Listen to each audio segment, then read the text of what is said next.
what is Funk Volume without Hobson? Because I started the label. I've been repping this name since I was 19 years old. We have with our artists what, you know, it seems looked down upon and people hate it, but it's a 360 deal in its essence. Are you calling him greedy?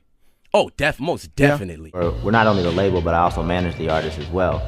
And we help grow the artists and help support them in every way, so we think a 360 deal makes a lot of sense.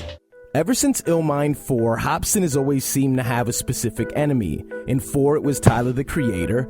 5, it was basically his fan base. 6 was a bit tricky. He essentially blamed his drug-addicted friend for the addiction that eventually killed his drug-addicted friend. 7, of course, was the attack on God. And this time around, he's going at his longtime business partner, Damien Ritter, accusing him of stealing from the label. So we have a classic case of the artist versus the suit. We've had a few examples of unfortunate partnerships in the past. Lox versus Diddy, Jay versus Dame Dash, NWA versus Jerry Heller, and more recently, Wayne versus Birdman. There's a yin and a yang to the forceful approach of the business mind and the yielding grace of the artist. But let's not get it twisted. It's not like the chicken and the egg. The artist can exist without the suit, and he would probably prefer to, except in this world, you have to pay in order to exist and continue creating. So the artist needs the suit to commodify his work. But let's elaborate a bit on this 360 deal concept that Dame mentioned.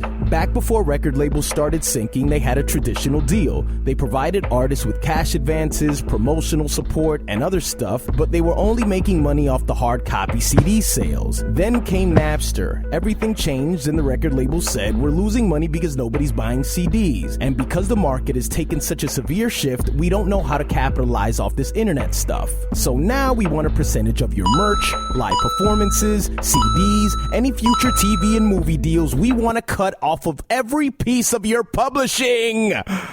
Or maybe just a big chunk of it. This is probably the deal that Dizzy Wright, Jaron Benton, and Swiss were hit with. Hobson owns half of Funk Volume, so his deal may have been slightly different. 360 deals are common, but it's dangerous when someone is the owner of the company, acts as a lawyer, accountant, and manager. Bit of a conflict of interest. One thing to remember when someone makes a diss record towards somebody who doesn't rap is that it wasn't made for Damien. It was made for you, to leverage the situation into his favor. In this case, to sully the name of Ritter, leave Funk Volume in hopes that you as a fan would convert to Undercover Prodigy. This is the second time Hop has been screwed over by a label head. Either he gets so lost into the work that finances are no longer a concern, or at what point is this going to be his responsibility? At what point is Hop going to have to ask himself, am I too trusting?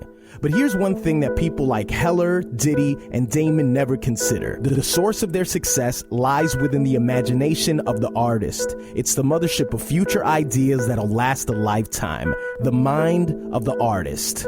Or in this case, the ill mind.